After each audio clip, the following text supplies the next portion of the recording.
अज्ञानतिमिरान्धस्य ज्ञानानञ्जनशलाकया चक्षुरुन्मीलितं येन तस्मै श्रीगुरवे नमः। तस्मै श्रीगुरवे नमः।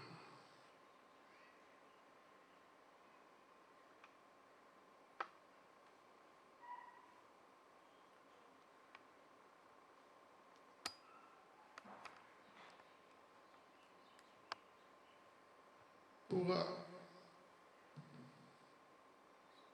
स्वयं चलकर किसी के पास नहीं जाता,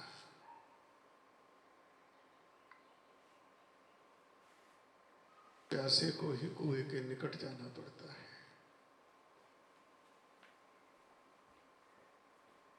आज तक कोई कुआं चलकर प्यासे के पास नहीं गया।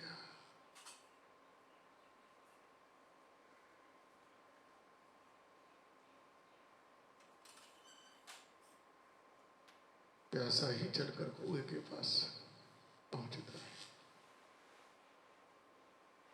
सिद्धांत भी यही है।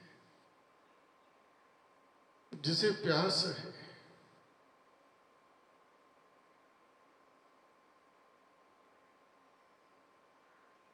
खोज भी उसी को है। जिसको प्यास ही नहीं होगी तो उसके जीवन में खोज भी नहीं होगी।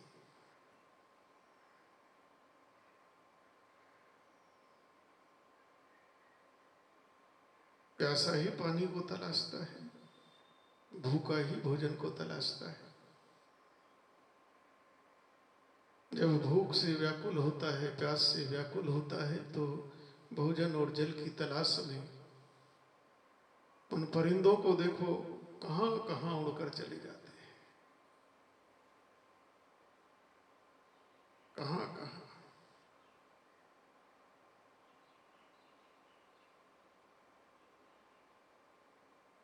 हर कोई प्राणी, चाहे वह जंगल का जीव हो, भूख और प्यास को शांत करने के लिए अपने प्राण की भी बाजी लगा देता है, लगा देता है। भूख और प्यास को शांत करने के लिए मनुष्य भी कितने उद्यम करता है, कितने उद्यम करता है।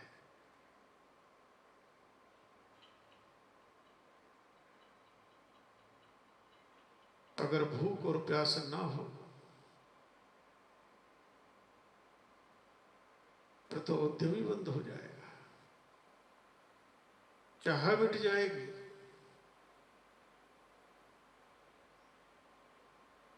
जब तड़फ नहीं होगी, जब प्यास की तड़फ लगती है तभी तो पानी की जरूरत महसूस होती है, पानी की खोज की जाती है, कहाँ जल मिलेगा। जब भूख की तड़फ से अंदर से बिलबिलाती है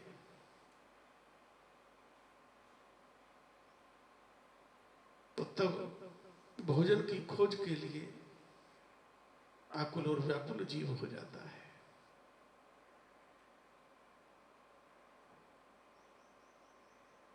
और यही इसी खोज का नाम पुरुषार्थ है जीवन में।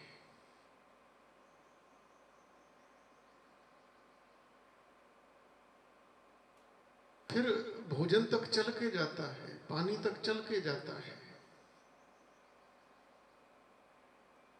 इसी प्रकार से ज्ञान है। जब तक अंदर ज्ञान की गहरी प्यास नहीं होगी, गहरी भूख नहीं होगी, इस कदर भूख हो कि बिलबिला जाए, अज्ञान रूपी अंधकार में अवस्था ऐसी हो जाए, तड़फ ऐसी हो जाए कि सब कुछ छूट जाए।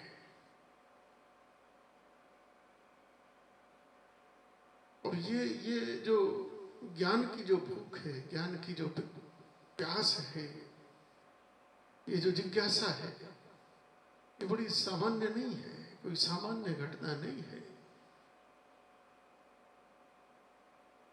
संसार में जितने भी तत्ववेता ब्रह्म ज्ञानी हुए हैं, जिन्होंने ज्ञान को पाया है, जिनके जीवन में ज्ञान, जो ज्ञान को उपलब्ध हुए हैं, जिन्होंने ज्ञान खोजा है, ज्ञान के लिए जो भटके हैं,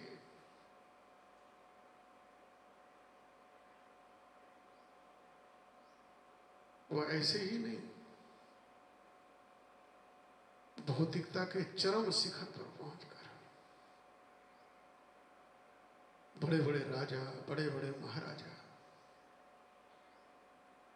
सम्राट विक्रमादित्य के भाई भरतहरि,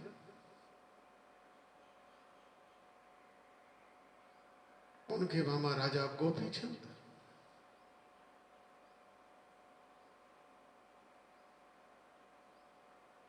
ऋषभदेव महाराज,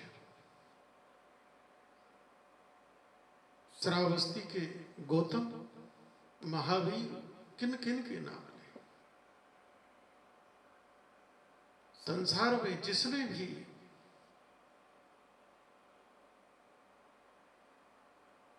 और ज्ञान को पाया है, बैरागी हुआ है, एक तड़फ उसके अंदर पैदा हुई है, एक गहरी तरफ। क्यों? क्योंकि भौतिकता में, भौतिक पदार्थों में माया है, अज्ञान है, असत्य है। आत्मा की जो भूख है, उसको ये भौतिक पदार्थ नहीं मिटा सकते, नहीं मिटा सकते। शरीर की भूख रोटी है, रोटी से मिटेगी।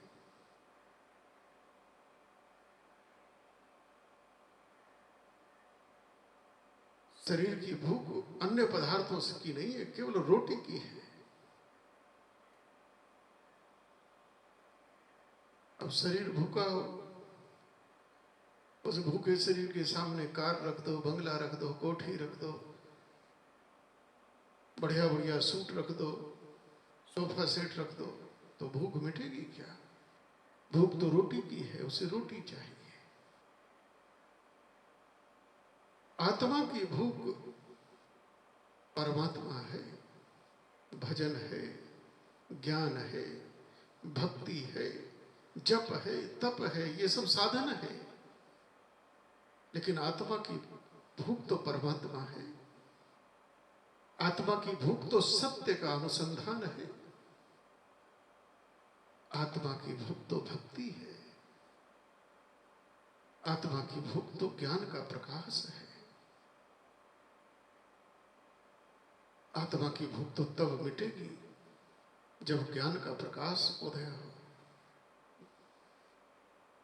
अज्ञान मिटे, भक्ति का अंकुरण प्रस्फुटित हो, आत्मा और परमात्मा एक लय हो, आत्मा की भूख तो तब मिटेगी।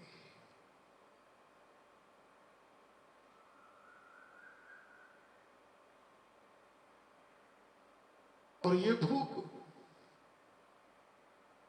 वर्षानुवर्ष, जन्मानुगत जन्म हो गए, भूख पैदा ही नहीं हो रही है, पैदा ही नहीं हो रही है, क्योंकि आत्मा सोई पड़ी है, सुप्त है, चेतना शून्य पड़ी है। आत्मा में स्थित होकर जीव जी ही नहीं रहा है। आत्मा उस मृत शरीर के समान हो गई है, जिस मृत शरीर को न जल चाहिए, न वायु चाहिए, न भोजन चाहिए।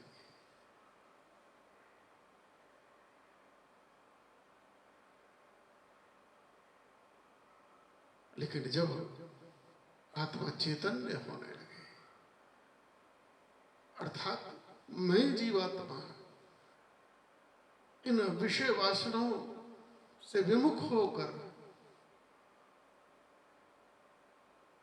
इन इंद्रियों से नाता तोड़कर, और जब परमात्मा की ओर, उस आत्मा की ओर, उस सत्य की ओर, तब आत्मा में भूख जगेगी, भूख जगेगी।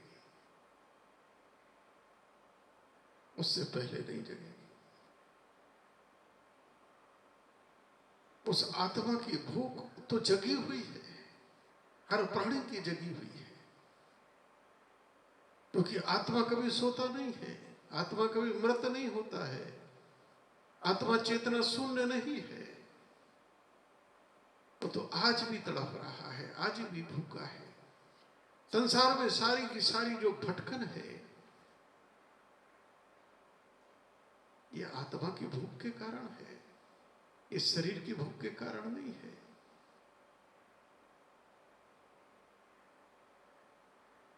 आत्मा की भूख से ही उत्पन्न हुआ है हमारा क्रोध, आत्मा की भूख से ही उत्पन्न हुआ है हमारा लोभ, हमारी काम वासनाएं, हमारा अहंकार, ईर्ष्याएं, द्वेष, छल, कपट, आडंबर, झूठ, फरेब,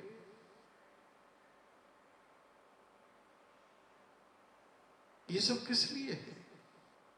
कहीं ना कहीं हम अपने को तृप्त करना चाहते हैं, कहीं ना कहीं हम अपने को तृप्त करना चाहते हैं, हम उस आत्मा की भूख को मिटाना चाहते हैं।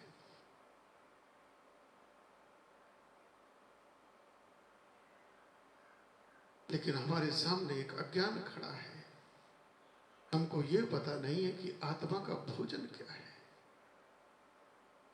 भोजन क्या है।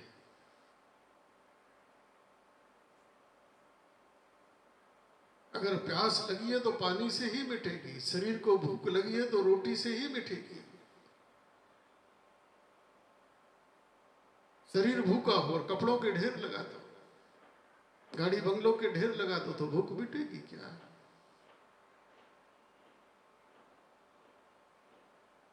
नहीं मिटेगी। ये सारे के सारे उद्यम संसार में कहीं ना कहीं अगर हम गहरे में देखें तो हर कोई लगा आत्मा को ही तृप्त करने में है, आत्मा की ही भूख को मिटाने में लगा है। लेकिन रास्ते गलत है, जो आत्मा का भोजन है ही नहीं। हम अहंकार क्यों करते हैं? कहीं ना कहीं अपने अंदर कोई संतुष्टि, हम छल, फरेब, काम, क्रोध, लोभ,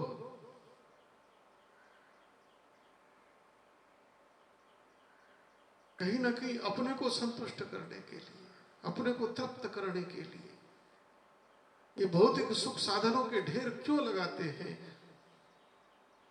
कि अंदर जो तड़प है, तड़पन है, वो मिट जाए, वो कहीं शांत हो जाए, कहीं पूर्ण हो जाए। लेकिन जैसे जैसे हम इस पदार्थ के युग में जाते हैं, पदार्थ की ओर बढ़ते हैं, भूख तो मिटती नहीं, आत्मा का बिलबिलाना तो शांत होता नहीं, अपितु भूख और बढ़ जाती है, और गहरी हो जाती है, तड़फ और गहरी होती चली जाती है, और गहरी हो जाए, और चल जाए, और मिल जाए, ये कम है, इससे संतुष्टि नहीं, और मिले, और मिले, और मिले।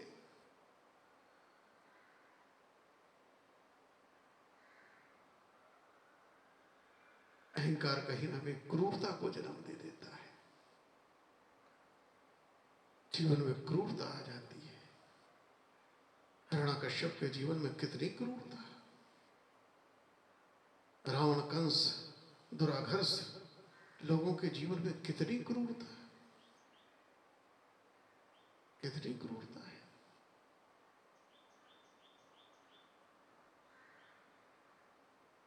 कामी लोगों के जीवन में पाखंड आ जाता है, और जो लोभी लालची होता है वो भ्रष्ट हो जाता है, उसके जीवन में भ्रष्टाचार, छल, कपट आ जाता है।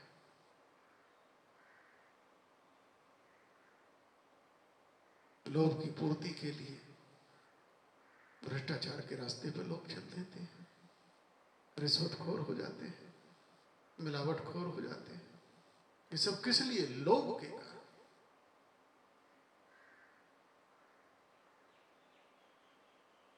और यह सब क्यों कर रहा है जीव? ये गहरे में सोचने समझने की आवश्यकता है कि कहीं ना कहीं उसके अंदर गहरे में जो प्यास है, गहरे में जो भूख है, वो अपने अंदर एक सुख चाहता है, एक आनंद चाहता है, एक विश्रांति चाहता है, एक शांति चाहता है, एक तृप्ति चाहता है। कोई जीवन में भटकन नहीं चाहता, कोई जीवन में तनाव नहीं चाहता, कोई दुख नहीं चाहता है। सब सुकून चाहते हैं, लेकिन फिर भी मिलता नहीं है, मिलता नहीं है। क्योंकि जितने भी हम साधन कर रहे हैं, ये तो अंदर की शांति को और अशांत करने वाले हैं, और अशांत करने वाले हैं। और इसी भौतिकता के चरम उत्कर्ष पर पहुंचकर, चरमोत्कर्ष में पहुंचकर, जब भौतिकता के पदार्थ समाप्त होने लगते हैं, अब और कितना, अब और क्या, इससे आगे कुछ है ही नहीं। क्योंकि भौतिकता की तो सीमा है, पदार्थ की तो सीमा है। ऐश्वर्य के, भोग के, सुखों के शिखर पर जब लोग पहुंचे और उसके बाद भी अतृप्त, उसके बाद भी प्यासे,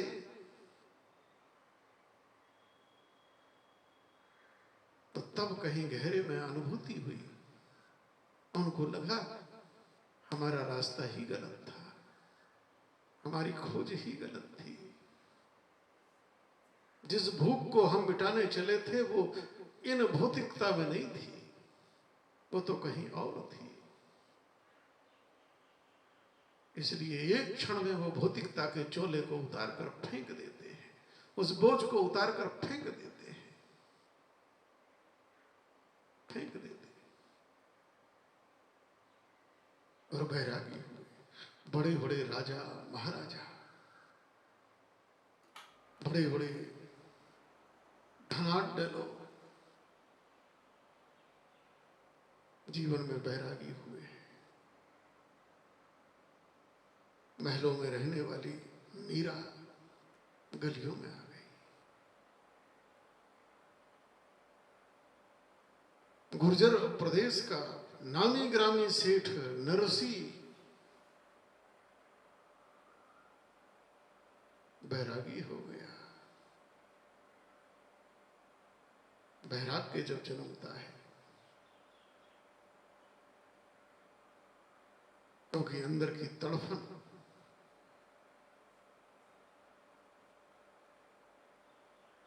जीवन में जब आशा, क्योंकि जीवन में आस है, आशा है, संतान से आशा है, धन से आशा है, पद से आशा है, जाति कुटुंब कबीले से आशा है, अपने शरीर के बल से आशा है।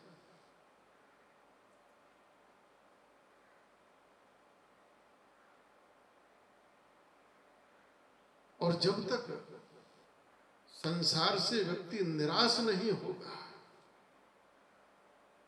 तब तक उदास भी नहीं हो सकेगा, तब तक उदास नहीं होगा। संसार के संबंधों से, संसार के पदार्थों से, संसार के सुख भोग से जब कोई निराश हुआ है, तभी तो उदास हुआ है, तभी तो बैराग्य जगह है, तभी तो बैराग्य जगह है। किस काम का था?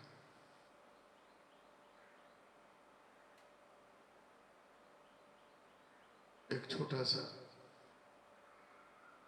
सा क्या है, कहने कोई छोटा सा है, दुनिया हिला रखी है, असमंजस की स्थिति बनी हुई है।